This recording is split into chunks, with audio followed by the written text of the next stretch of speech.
Finally guys मेरो पनि visa लाग्यो है त तर विदेश जाने हैन कि फेरि यता बाख्राकोटाले जाने हो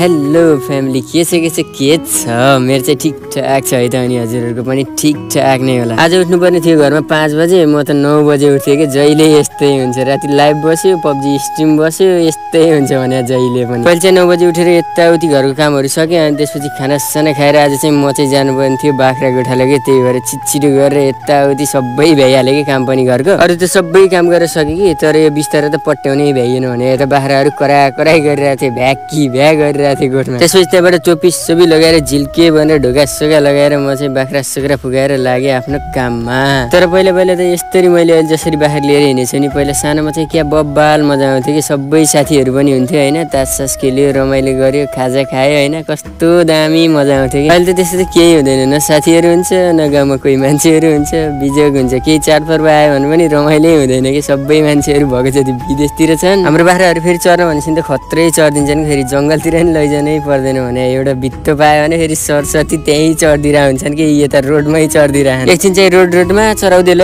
त्यसपछि चाहिँ एउटा खाल्टोमा लगेर एकछिन मस्त हाल्दिए 1 घण्टासम्म। त्यसपछि त मम्मी पनि आउनु भयो कि हैन किन आउनु भएछ भनेको त घाँस काट्न पो आउनु भएछ कि जंगलतिर। एकछिन चाहिँ त्यही यताउति बारीको पाटातिर खाल्टाकुल्टीतिर चौरतिर चराए त्यसपछि बाख्राहरु पनि आफै जंगलतिर लागे त्यसपछि जंगलतिर लिएर हिँडियो कि हामीले पनि। बाफ रे बाफ हैन यो घाम पनि के साह्रो कुनी यार टाउकै दुख्ला जस्तो भइरहेको थियो भने त्यसपछि त्यहाँ चाहिँ चिसो पानी आउँछ कि पहिलेबाट त्यहाँ चाहिँ सरर मुख धोयो कि टोपी सोपी फालिदिएर बाख्रा पनि जंगलमा आएर मस्त तरिकाले चर्न थाले अनि मम्मी पनि जानुभयो कि जंगलतिर घाँस काट्नलाई ऊ त्यही हो है त मम्मी जान्छ घाँस काट्नलाई त्यहाँ चाहिँ खतरा पाइन्छ कि घाँस पनि। जंगलमा हिँडेपछि त कुरो त बाफ रे के साह्रो टाँसिन्छ भने यार फाल्दा हैरान हुन्छु भने अस्ति नै पनि त्यस्तै भइरहेको थियो आज पनि कुरोले बिजोग बनाइदियो मलाई। यस्तो झोलामा हेरेको त आफूले त छाता मात्रै हालेर आएको थियो यहाँ त यस्तो अर्ग्यानिक चिज पो भेटिरहेको बेलाउती कि अनि त्यसपछि मम्मीले हालिदिनु भएर चाहिँ कि अब अरूले त कसले हाल्ने हो र हैन हेर्दैखेरि यस्तो बबाल अनि मिठो होला जस्तो लागिरहेको थियो है। अनि त्यसपछि चाहेको त आम्बो क्या मिठो क्या म जस्तै गुलियो रहेछ कि बाख्राहरु चाहिँ जंगलमा आरामसँग मजाले चढ्दै थिए मैले त यता त एउटा अनौठो चिचो भेटेर हैन के हो यो जंगल टमाटर हो क्या हो त्यस्तै देख्दै थिए कि मैले चाहिँ सेम टमाटर जस्तै थियो भने बाख्राहरु पनि जंगलबाट चढ्दै तल आउँदै थिए कि यहाँबाट त देखिँदै नदेखिरहेको रहेछ कि पुरै भित्र थिए कि यो झाडीको। अनि मम्मीले पनि यता एक भारी घाँस पनि पुर्याइसक्नु भएको रहेछ कि त्यसपछि पानी सानी पिएँ मैले फेरि घरबाट एउटा खाजा हालेको थिएँ कि ल्याउनै बिर्सिएछ कि तर पसलबाट घरमा त ल्याएको थिएँ तर झोलामा हाल्नै बिर्सिएछ भने बाख्रा पनि फाइनल्ली आए सबै एकैचोटि आउँछन् कि एउटा आएपछि